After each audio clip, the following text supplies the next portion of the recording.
Hi, my name is A.E. Miller. I'm a general dentist in Pensacola. I've been in Pensacola for about 5 years and practicing dentistry for about 18 years. And I've been asked to give some suggestions, some tips on how to prepare your kids and what you can do as a parent to prepare your kids to have good oral hygiene. I've got a 2.5-year-old boy and I've got a 6-year-old boy. And I can tell you that sometimes the biggest challenge is just getting them to cooperate and brush their teeth. I think probably the take-home message that I would give to parents is to keep just an open, have open ideas about oral hygiene and not try to stick too closely to one specific regimen. You don't want to overdo it. I think the most important thing is just making sure that you get the kids in a good habit of brushing their teeth and making sure that their teeth are clean. How early is early enough, or what is too early as far as getting the kids to the dentist? I believe the pediatric dentistry recommendation is to get the kids to the dentist at least one time before they're 1 year old. I think that's a great idea.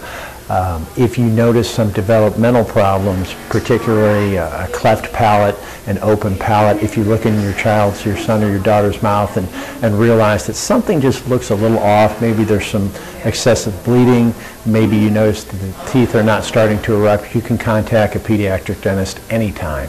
But certainly try to get in there within a year and a half. If you don't get in within a year and a half and things look normal, there's no complaints, don't panic. Again, moderation is probably the key, but you want to get your child to the dentist as soon as you can around the first birthday, year and a half. So what do we do at home to keep the kids interested in brushing?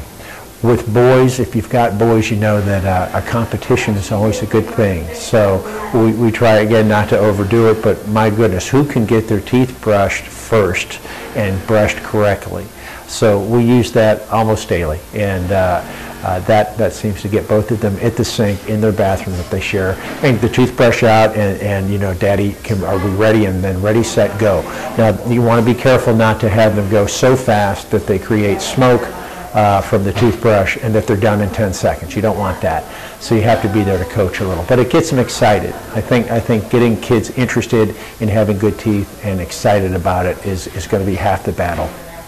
To be perfectly honest, most of the time my boys don't want to brush their teeth. They don't want to put the toothbrush in their mouth. They want to fall on the floor and make a big fuss. But if you can work with that and not overreact, get them excited about it.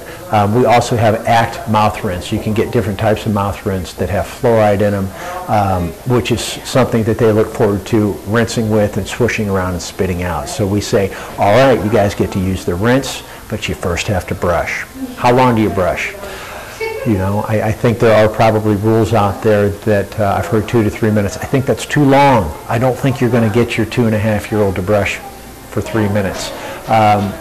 If you can put a little dab of toothpaste, fun flavored toothpaste, bubble gum or grape, something that tastes good to them, and have them brush upper, lower right, upper, lower left, and then the front, upper, and lower. And if you can get a minute out of the deal, man, I'll take it. If you can get 2 or 3 minutes, that's great too. But I would definitely try to get 45 seconds to a minute. Of course, that's going to feel like much longer when you've got your 2-year-old, your 1-year-old, your 3-year-old. Sometimes even with the 6-year-old, that seems like a long time. But initially, I think we started brushing around, shortly after the teeth appear. You may not want to get a baby's toothbrush in there. You may want to get a piece of gauze. If you've got gauze, you can moisten the gauze, and when the teeth are first erupting, you can just apply a little pressure on a moist gauze and wipe the teeth out. They're not going to get that dirty, more than likely. Most of the material that's going to collect to them is going to be bread, and of course, if you drink a lot of juice, you want to make sure to rinse that out.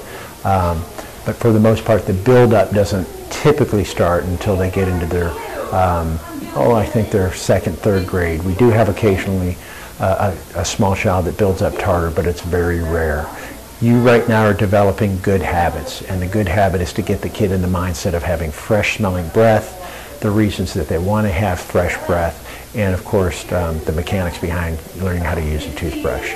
An electric toothbrush is fine.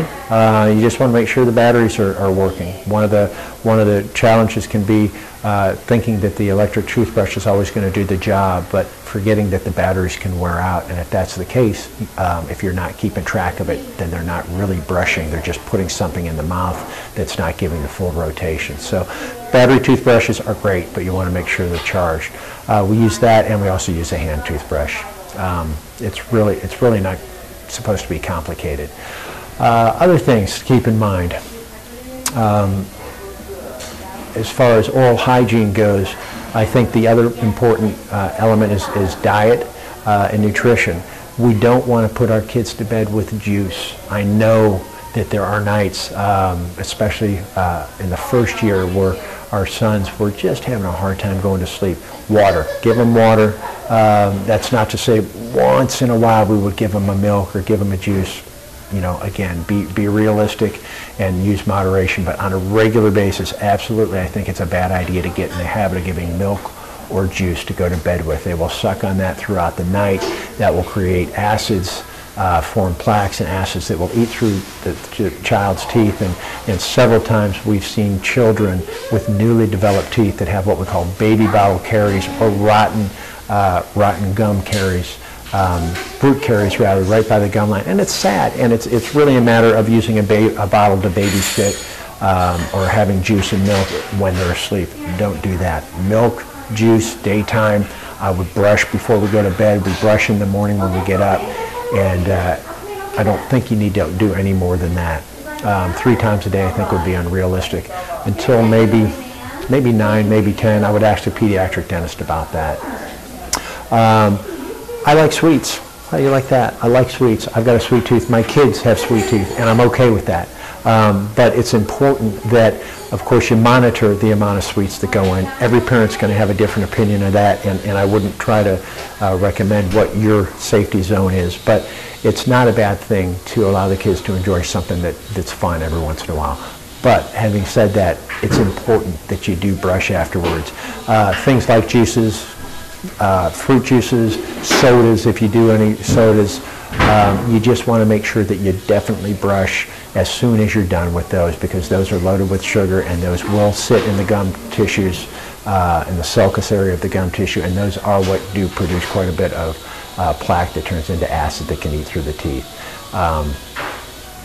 Other than that, I think the last recommendation I would make as far as things to keep in mind for your young kids is fluoride. It can be a controversial issue, and again, personally, parents are going to have to decide what they want to do, but fluoride, I believe, was the single biggest, I don't know if invention is the right word, but the single biggest advancement that came to dentistry when it first was used in water, and they have studied what safe volumes of fluoride are in the water, and it has knocked out the caries rate, the decay rate in kids and adults exponentially. I don't know the numbers offhand, but I know that it's impressive, it's significant.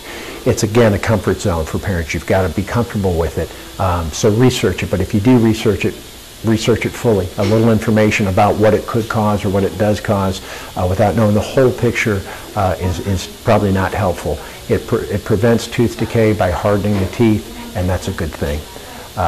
You don't want to drink a half a gallon of fluoride every 6 months, but your city will not allow you to do that. Fluoride in the water, in my opinion, is a great idea. The last thing that I would throw out there, again, for parents to consider is the type of dentist for your children. I'm a general dentist, and I see children, and I'm happy to see children because lots of families come here. It's easy for mom and dad to bring them here. It's my personal opinion that until the age of 6, and certainly can go up, to the age of 15 or 16, I think a pediatric dentist is always a great idea. Pediatric dentists are trained just a little bit differently than we are to handle kid issues, everything from behavior management to distractions with toys and calling our instruments different names. We've become pretty good at it. and distractions. But ultimately, if I was not a dentist, I would probably take my own children to a pediatric dentist. I think it's that worthwhile. Now, if your kids come here, we're going to take great care of them and do a great job. But I will also mention if there are issues that are beyond our scope, if the child needs a root canal, if the child needs an extraction, if the child is having a hard time cooperating, my first recommendation is going to say, hey, let's make him comfortable. Let's have a good first experience at the dentist so that he's happy going to the dentist, and I'll send you to a pediatric dentist.